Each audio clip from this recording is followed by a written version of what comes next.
Hello friends, स्वागत है आपका हमारे यूट्यूब चैनल प्लेटफॉर्म क्लासेस में। और जैसा कि आप जानते हैं कि चारों तरफ लॉकडाउन का समय है इस समय, और इसी लॉकडाउन को मद्देनज़र देख करके हम आपके सामने ऑनलाइन प्लेटफॉर्म पर आ रहे हैं। और हमारा प्रयास यह रहेगा कि हम आपको यथासंभव उचित से उचित मार्गदर्शन में अच्छे से अच्छे कंटेंट आपको प्रोवाइड कर सकें। इसी उद्देश्य से हम अपने चैनल के माध्यम से आगामी भर्ती परीक्षाओं के लिए तैयारी कराने का एक प्रयास करेंगे, और इस प्रयास में जितना भी हो सकता है हम आपको बेहतर से बेहतर कंटेंट उपलब्ध कराने की कोशिश करेंगे। बच्चों, इसके साथ ही साथ हमारी टीम भी आएगी और धीमे धीमे हम अपनी टीम को भी इंट्रोड्यूस करते रहेंगे, और एक एक करके वो विषय से संबंधित समस्त अध्यापक भी एक एक करके अपना अध्यापन कार्य इस ऑनलाइन प्लेटफॉर्म के माध्यम से करेंगे। जैसा कि पता है बच्चों की आने वाली भर्ती परीक्षा सरकार की जो घोषणाएं हैं कि आने वाले समय में जो लॉकडाउन खत्म होगा उसके बाद लेखपाल भर्ती परीक्षा आने वाली है जो 2020 है।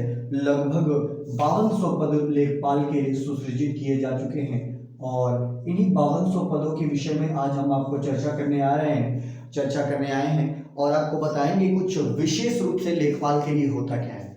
तो बच्चों आइए शुरू करते हैं।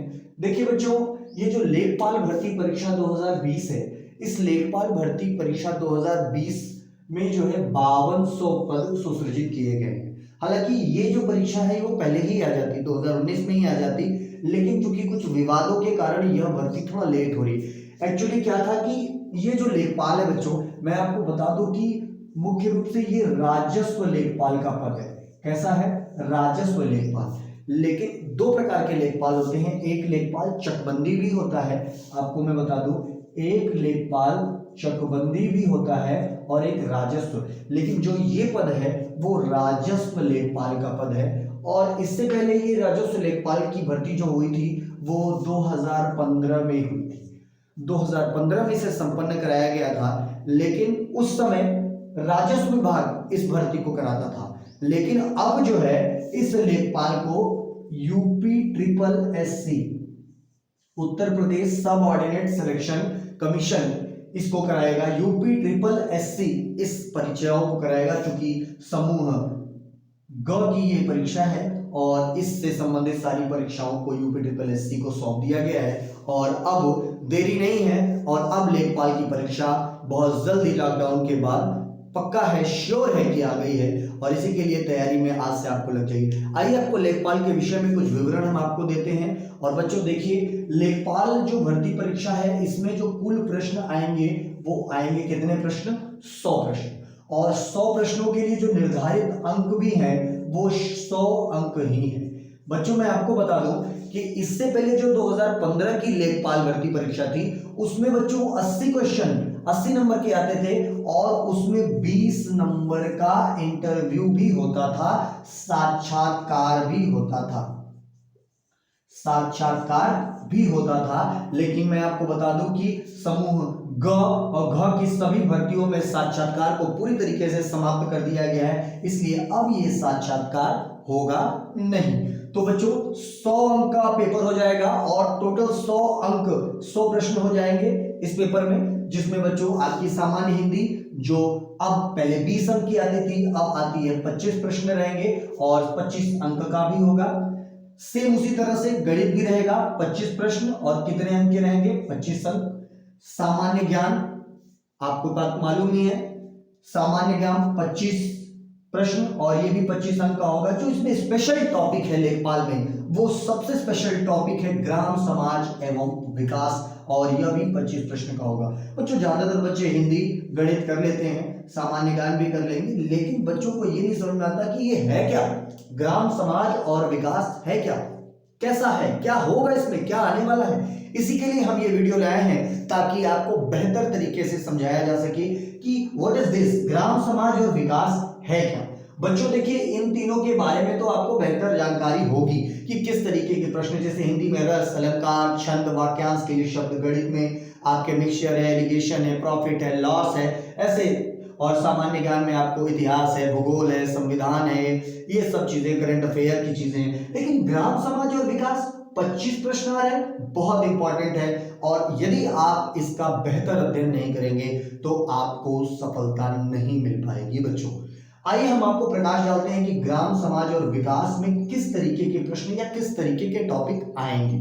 तो बच्चों देखिए, जो ग्राम समाज और विकास से प्रश्न आएंगे, विशेष रूप से हमने बोर्ड पर लिखा हुआ है बच्चों। पहले इधर ध्यान दीजिए कि ग्राम समाज में ग्रामीण प्रशासन की, गांव का प्रशासन होता कैसा है, किस प्रकार का प्रशासन होता है, राजस्व प्रशासन के घटक एवं उसके कार्य, इसके साथ ही साथ राजस्व प्रशासन घटक समारोह।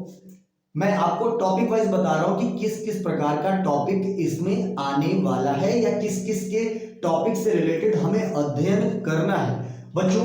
इसके बाद ग्रामीण विकास के लिए किस किस प्रकार की गवर्नमेंट की योजनाएं होती हैं, इन योजनाओं को हमें पढ़ना है। साथ ही साथ भारत का ग्रामीण समाज कैसा है, इससे हमें पढ़ना है।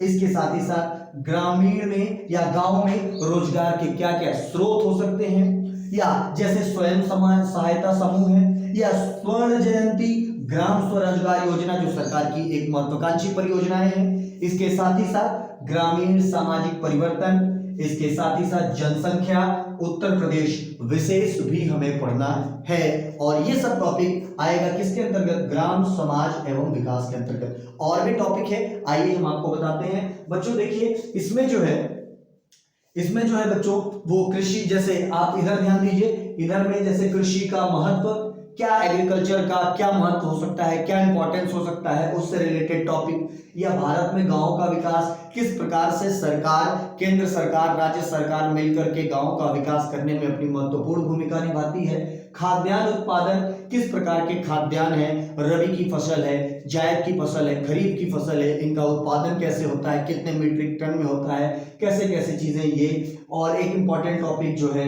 पंचायती राज व्यवस्था बच्चों, बहुत इंपॉर्टेंट है पंचायती राज व्यवस्था, इससे बहुत सारे प्रश्न आते हैं। इसके साथ ही साथ किस प्रकार का पशुपालन है, भू उधारण पद्धतियां, कैसे हमारे यहाँ जो लैंड्स हैं उनके लिए कौन कौन सी पद्धतियां बनाई गई हैं, उनके नाप जोख की प्रणाली, उनके खसरा खतौनी, ये सब चीजें आप पढ़ते होंगे, गांव में आप जानते होंगे। तो जमीन होती है, उनके निर्धारण कैसे किया जाता है, ये सब चीजें इसमें आती हैं। इसके अलावा केंद्र सरकार और राज्य सरकार द्वारा गांव के लिए चलाई जाने वाली महत्वपूर्ण योजनाएं, कौन कौन सी योजनाएं हैं, जैसे बच्चों किसान मानधन योजना है, कृषि से रिलेटेड योजनाएं हैं, इस प्रकार की योजनाएं। और महत्वपूर्ण कृषि क्रांतियां बच्चों, महत्वपूर्ण कृषि क्रांतियों के बारे में भी हमें पढ़ना है, जैसे श्वेत क्रांति, इंद्रधनुष क्रांति, हरित क्रांति, इन प्रकार की क्रांतियों। तो बेसिकली अब आपको क्लियर हो गया होगा कि ग्राम समाज और विकास में कौन कौन से टॉपिक आने वाले हैं या किस किस तरीके के टॉपिक आने वाले हैं। तो ये हम आपको एक छोटा सा ब्रीफ कर रहे थे कि किस तरीके से ग्राम समाज और विकास में कैसे कैसे चीजों को होगा। आगे आने वाले क्लास में जो आगे क्लासेस आएंगी, हम प्रयास करेंगे कि हम सबसे पहले इसी टॉपिक को उठाएं बच्चों। हम ग्राम समाज और विकास के ही टॉपिक को उठाएंगे और एक एक करके समस्त टॉपिक पर प्रकाश भी डालेंगे। लेखपाल क्या होता है, जैसे लेखपाल की नियमावली या लेखपाल किस नियमावली के तहत कार्य करता है। जैसे मैं आपको बता दूं 2006 में इसके लिए नियमावली बनाई गई। लेखपाल के काम क्या होते हैं, चकबंदी क्या होता है, खंड विकास अधिकारी क्या होता है, ये सब चीजें हम आपको आने वाली क्लासेस में एक एक करके बताएंगे। इसके अलावा एक बहुत इंपॉर्टेंट चीज मैं आपसे आज डिस्कस करना चाहता हूं बच्चों कि लेखपाल की सीरीज तो चलेगी ही, पूरी तरीके से हम लेखपाल को ही अपनी क्लासेस समर्पित कर देंगे। लेखपाल आपकी होना ही होना है। अगर आप इस वीडियो को, हमारे वीडियो के माध्यम से आप आगे बढ़ते रहेंगे तो मैं आपको ऐसा बताता हूं कि आप सफलता निश्चित रूप से पा सकेंगे। इसीलिए हमेशा बने रहिएगा बच्चों। और एक बात ध्यान दीजिए कि लेखपाल के लिए जितने भी महत्वपूर्ण कंटेंट हो सकता है, जितनी भी चीजें हो सकती हैं, हम आपको अपने चैनल के माध्यम से प्रोवाइड कराते रहेंगे। और भी एक्सपर्ट हैं, जैसे प्रशांत सर हिंदी के लिए आएंगे, गणित के लिए भी हमारे पास आदेश सर और सागर सर हैं, सामान्य ज्ञान के लिए हम हैं, और भी इकोनॉमिक्स जैसे सब्जेक्ट हैं मुकेश सर हैं। ये सभी टीचरों के मार्गदर्शन में एक बेहतर माहौल, एक बेहतर अध्ययन हम आप तक पहुंचाएंगे। तो बच्चों बने रहिएगा। और ये हमारी पहली सीरीज है लेखपाल के लिए, पहली वीडियो है।